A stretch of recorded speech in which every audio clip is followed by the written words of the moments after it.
Welcome बच्चों। So last time जैसे हमने टेस्ट ली थी और उस टेस्ट में आपको 5 क्वेश्चंस दिए थे और आपने वहाँ पर उसको सॉल्व करके हमें भेजा भी है। सो जैसे बच्चों हमेशा की तरह हम आज वहाँ पर टेस्ट का एक्सप्लेनेशन लेने वाले हैं। वो इसलिए क्योंकि हो सकता मोस्ट ऑफ लोगों को पूरे के पूरे प्रॉब्लम सॉल्व करना होता है, लेकिन कुछ बच्चों को उसमें दिक्कत होती है, तकलीफ होती है, परेशानी होती है। तो उनकी वो परेशानी भी वहाँ पे हट जाए, ये हमारा उद्देश्य होता है। तो चलो अब यहाँ पे शुरुआत करते हैं। सो इसमें से कुछ प्रॉब्लम डायरेक्ट है और कुछ प्रॉब्लम यहाँ पर मुझे ऑप्शंस लिखने पड़ेंगे समझाने के लिए। सो चलो चेक करते हैं। The set of intelligent students in class is. मैंने आपसे कहा था जब आप सेट की बात करते हो तो सेट क्या है? Special collection of objects. ठीक है, स्पेशल कलेक्शन ऑफ ऑब्जेक्ट्स जो कभी टाइम के साथ बदलेगा नहीं। जैसे एग्जांपल कहूँ मैं, अगर मैंने कहा सेट ऑफ प्राइम नंबर्स, तो आज जो प्राइम नंबर्स आप बताएंगे वही प्राइम नंबर्स आज से 10 साल 20 साल बाद बताएंगे। लेकिन यहाँ पर क्या कहा? The set of intelligent students. तो बच्चों किसी क्लास में हो सकता है एक आधा बच्चा बहुत ही होशियार हो, ही और शी माइट बी इंटेलिजेंट, लेकिन उनका जो इंटेलिजेंसी है वो हमेशा के लिए टिके रहेगा ज़रूरी नहीं। हो सकता उससे भी ज़्यादा इंटेलिजेंट बच्चे निकले वहाँ पर।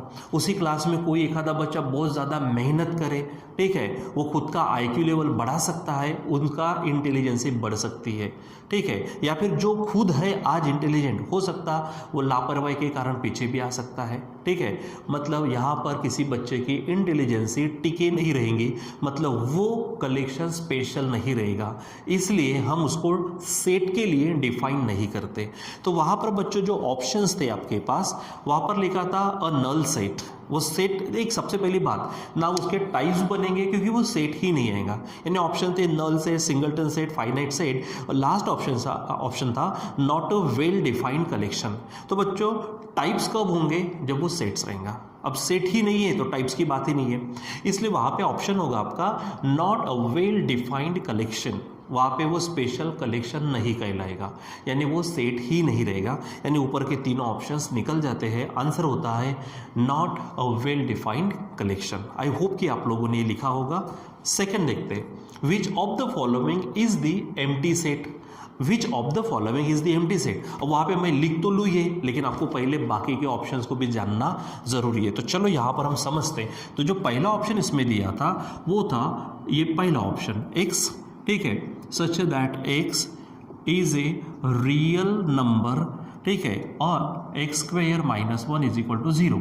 तो ये जो कंडीशन दी है, ध्यान में रखना, रियल नंबर दिया है, ये जो कंडीशन दी है x square minus 1 is equal to 0, इसको सॉल्व करेंगे तो एक्स इज इक्वल टू 1 उधर जाएगा, सो एक्स इज इक्वल टू √1 आएगा। इसका मतलब प्लस माइनस 1, मतलब इस सेट में हमारे पास क्या होगा?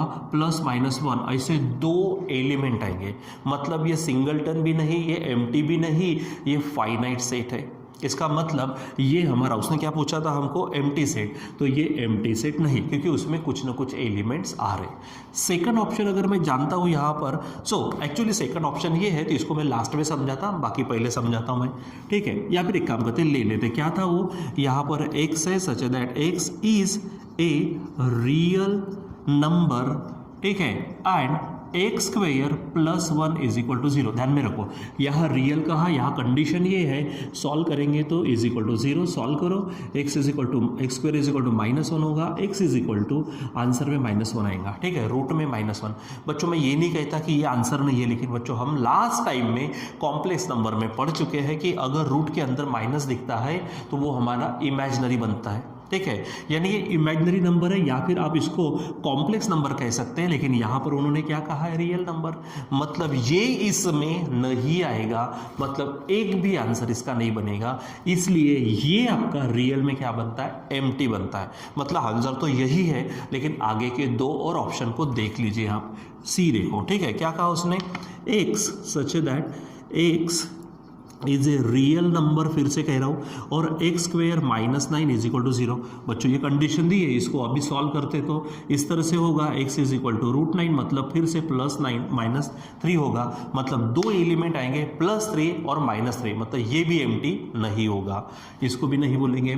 एक लास्ट ऑप्शन है, उसको भी पढ़ लेते। यहाँ पे मैं डायरेक्ट लिखता हूँ real number and x square is equal to दिया है x + 2। जब बच्चों इसको ट्रांसफर करेंगे तो x square -x - 2 is equal to 0 zero होगा। जब बच्चों आप ये एक्चुअली सॉल्व करने लायक है, अब देखो ना यहाँ पर -2 के टुकड़े -2 + 1 होगा, तो -2x + 1x -2 = 0। सॉल्व करते जाओ तो क्या मिलेगा, x कॉमन निकला, x -2 होगा, यहाँ से कुछ नहीं है, 1 निकला, तो x -2 = 0। अब ये कॉमन हो गया, x -2 इधर में बन गया, x + 1 = 0। आपको मालूम है दोनों बराबर 0 होंगे, ठीक है, और x + 1 = 0, तो x = 2 आएगा, यहाँ पर x = -1, तो 2 भी हमारा -1 भी रियल नंबर है, मतलब इसमें भी चौथी इसमें भी 2 एलिमेंट्स आएंगे, मतलब आपका ये और पहला ये आपका एम्प्टी, क्योंकि एम्प्टी का मतलब एक भी एलिमेंट नहीं, और इसमें तो 2 एलिमेंट आ रहे भाई, हो ही नहीं सकता, इसलिए हमारा आंसर होगा ये कि x such that x is a real number and x² + 1 = 0। बच्चों मैंने तो ये आपको सॉल्व करके बताया, लेकिन ध्यान में रखना है आपको, इतना समय नहीं रहता हमारे पास में एग्जाम में, फास्ट करना होता है, इसलिए फास्ट तभी बन सकता है जब आप उसकी बहुत ज़्यादा प्रैक्टिस करेंगे, ठीक है। मैं आपको कुछ दिनों के बाद, शायद पॉसिबली 2-4 दिनों के बाद, 1 हफ्ते के बाद आपको मैं एक SOP बताने वाला हूँ, ठीक है। इसको आप जरूर सुन लेना और इसके अनुसार जाने की कोशिश करना। यस, मैंने कहा SOP, सोप नहीं, वो लगाने वाली सोप नहीं, ठीक है, SOP बताऊंगा मैं अपनी भाषा में, आप सुनना इसको जरा सा, ठीक है। सो आई होप कि आप इसको समझ रहे होंगे कि आपका सेकेंड ऑप्शन है x is real number and x² + 1 = 0, वो ध्यान में रखना। और मुझे लगता है कि आप बहुत ही सचमुच, भले यहाँ पे वो सेट नहीं है, नॉट डिफाइंड है, लेकिन आपके लिए ये शब्द लगते हैं भैया कि आप इंटेलिजेंट स्टूडेंट हो। बस प्रॉब्लम क्या है, आप अपने अंदर का इंटेलिजेंसी देख ही नहीं पाते हो। टेंशन मत लो, मैं आपको दिखाऊंगा कि आपके अंदर जो इंटेलिजेंसी है, ठीक है, लेकिन आपको एक काम करना पड़ेगा, मुझ पे भरोसा रखना पड़ेगा और खुद पे विश्वास रखना पड़ेगा, ठीक है। सो लगता तो है कि आप खुद पे विश्वास रखो और मुझ पे भरोसा रखो, अच्छा ही होगा। भगवान सबका भला करता है भाई, मेरा भी करेगा, आपका भी करेगा, ठीक है। चलो नेक्स्ट की तरफ बढ़ते हैं। हमारे पास है क्वेश्चन नंबर 3। इफ, यहाँ पे देखो, a set has n elements then the total number of subset of A is 2 power n। मैं डायरेक्ट बोलता हूँ क्योंकि मैंने ये पढ़ाया है, आपने डायरी में लिखा भी होगा, बस 2 दिन पहले की तो बात थी ये, इसका मतलब इसको पढ़ाने की जरूरत नहीं है, सिंपल लिख के रखा है किसी भी सेट में, ठीक है। मुझे याद है जब हमने पावर सेट देखा था तब की बात है, तो पावर सेट में एलिमेंट्स कितने होंगे, मैं प्रॉपर नहीं बोल रहा हूँ, मैं पावर बोल रहा हूँ, पावर सेट में एलिमेंट कितने होंगे, या फिर मैंने और करके लिख दिया है, number of subsets in a given set is equal to 2 power n, example के साथ बताया, ठीक है। इसका ऑप्शन डायरेक्ट बनता है, ठीक, और भी ऑप्शन है लेकिन ये ऑप्शन बनता है वहाँ पर। आगे में क्वेश्चन नंबर 4 है, तो यहाँ पे देखो A दिया बच्चों, B दिया और C दिया, देन उसने कहा क्या, इसकी वैल्यू ढूंढो, किसकी value, A union B intersection C। सबसे पहले बच्चों ये तो आपको मालूम है, मैं कई बार जो बच्चे ऑलरेडी यहाँ पर पढ़ चुके हैं उन सबको ये बदमाश ऑपरेशन तो मालूम है, ठीक है। बदमाश B बोले तो पहले ब्रैकेट, उसके बाद डिवीजन और मल्टीप्लिकेशन जो भी आएगा आप साथ में ले सकते हो, एंड उसके बाद में एडिशन सब्ट्रैक्शन, ये जो बदमाश ऑपरेशन है अपने पास, यहाँ पर भी हमारे पास सबसे पहले ब्रैकेट आया है। So you have to first think about the bracket. तो ब्रैकेट में क्या दिया गया है, B intersection C। I find here B intersection C। Now check it. Intersection का मतलब क्या कहा था, ओनली कॉमन, क्या कहा था हमने, ओनली कॉमन। तो B और C में सिर्फ कॉमन, देखो मेरे बच्चों, 3 तो है ही नहीं, just 4 is common there, so I write here 4, ठीक है। यहाँ पे क्या लिखूंगा, सिर्फ 4। अब बच्चों आगे में देखो, ब्रैकेट सॉल्व हो गया, अब उसको यूनियन में डालना है A के साथ, सो A यूनियन और वो है B इंटरसेक्शन C। तो मुझे बताओ, हम यहाँ पे A की बात करते, सो A में है 1 2 3, ठीक है, और यूनियन है हमारे पास B इंटरसेक्शन C में कितना आया है बच्चों, 4 आया है। और मैंने कहा था आपसे यूनियन का मतलब मिक्सिंग बट नो रिपीट, तो पहले को लिख लेते हैं 1 2 3, अब उसको ये मिक्स करो, लेकिन रिपीट नहीं होना चाहिए, तो देखो 4 ऑलरेडी आया ही नहीं है, so you can write your 4 and there will be the elements 1 2 3 4 in the, और इन द गिवन सेट बोलोगे या फिर जो आस्क्ड है, ठीक है, जो आस्क है, जो आपको पूछा गया है उस समय। तो आंसर यहाँ पे होगा द सेट ऑफ 1 2 3 4। मुझे लगता है कि आपने ये भी सॉल्व बराबर अच्छे से किया होगा, ठीक है। कर दो इसको रिमूव, चलो कर देते। सो ये इस तरह से आपको ध्यान में रखना है और उसको काम करना है बच्चों। अच्छा, बहुत जितने लोगों को ये आ रहा होगा, जिन्होंने किया होगा, बहुत अच्छा कर रहे हो, मतलब ये लगता है कि you are doing the practice, ठीक है। और कुछ बच्चों का इनकेस गलत हुआ होगा, उनको भी टेंशन लेने की ज़रूरत नहीं है। अरे नहीं पहले लगे तो अभी लगो ना, जब जागो तब सवेरा, ऐसे बोलते हैं।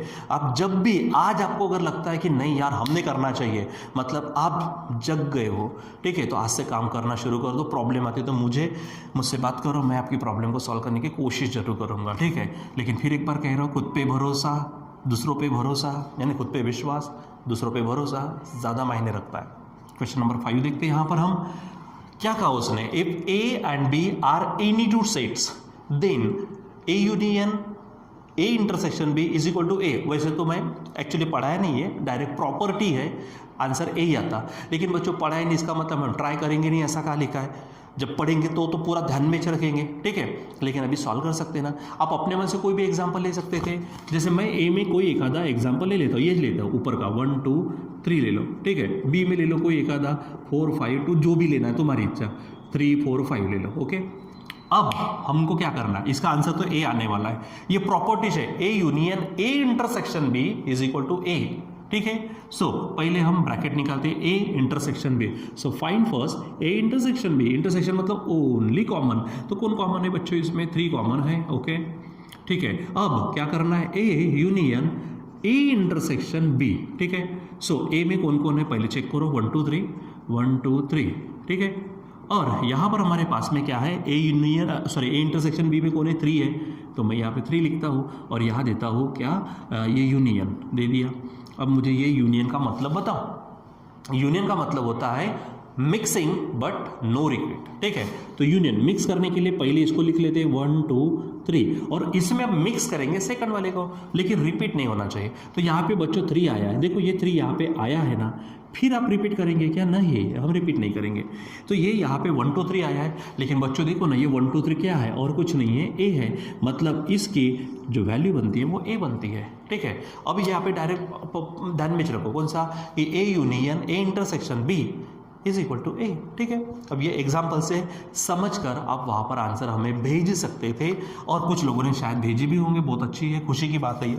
तो यहाँ पर बच्चों हमारा ये जो मैथ्स की जो टेस्ट थी, जिसमें 5 क्वेश्चंस दिए थे, ठीक है, ये 5 क्वेश्चंस की टेस्ट यहाँ पे कंप्लीट होती है। और आपने भी, कुछ बच्चों ने तो किया ही होगा, ठीक है, और उन्होंने यहाँ पर बराबर ये क्या काम किया होगा कि उन्होंने टेस्ट में पूरे के पूरे मार्क्स ले भी लेंगे। कुछ बच्चों को दिक्कत जाएंगे, आप इसको क्लियर करो और फ्यूचर में अच्छा करने की कोशिश करो। दूसरी छोटी सी बात, 2 मिनट के लिए बच्चों सुन लो, यहाँ पर लास्ट टाइम में आपकी जो 1.5-2 महीने से क्लासेस चल रही है यहाँ पर, ठीक है, आपके जो टेस्ट हुई है, बार बार हमने कोशिश भी की समझाने की, बस मुझे खुद मालूम है कि मैंने लास्ट टाइम में शायद 1-2 बार नहीं समझाया, तो थोड़ा फीडबैक जब आपको मैंने मांगा था तो कुछ बच्चों ने वहाँ पे फीडबैक भी दिया, ठीक है, कि सर जब आपने स्टार्टिंग से, ठीक है, कंटिन्यूसली हर बार एक्सप्लेनेशन दिया टेस्ट का, फिर बीच में बंद क्यों किया, ठीक है। सो बच्चों बंद क्यों किया, ये कोई क्वेश्चन वाली बात नहीं है। एक्चुअल मुझे ऐसा लगा कि वो आप कर ले सकते थे, ठीक है, इसलिए कुछ किया नहीं, लेकिन कोई टेंशन वाली बात नहीं है। अब हम हर बार क्या करेंगे, जितने भी क्वेश्चन है उसको क्या करेंगे, टेस्ट एक्सप्लेनेशन में ले ही लेंगे, ठीक है।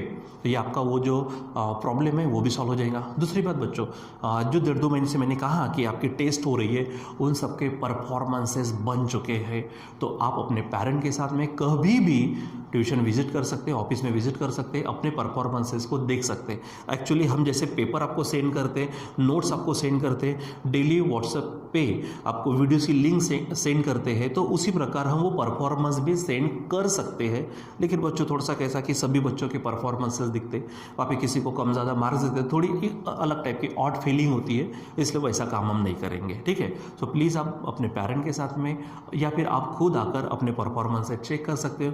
जहाँ पे कम आता है, कम हुआ होता है, वहाँ पे अपने पेरेंट के साथ हमसे डिस्कशन कर सकते हो, ठीक है। सो प्लीज़ ये काम करिए। और ये जो टेस्ट है, इस टेस्ट से अगले 4-5 टेस्ट तक वो नया परफॉर्मेंस बनेगा, ठीक है। सो प्लीज़ ये यहाँ पे चेक करो, जो भी गलती हुई होंगी उसको सुधारो, और जिन लोगों ने ऑलरेडी पूरे के पूरे ऑप्शन अच्छा है तो उन लोगों ने और भी अच्छा करने की कोशिश जारी रखो, ठीक है बच्चों। सो आज के लिए बस इतना ही, बाकी का कंटिन्यू करेंगे हम बाद में। Till then bye.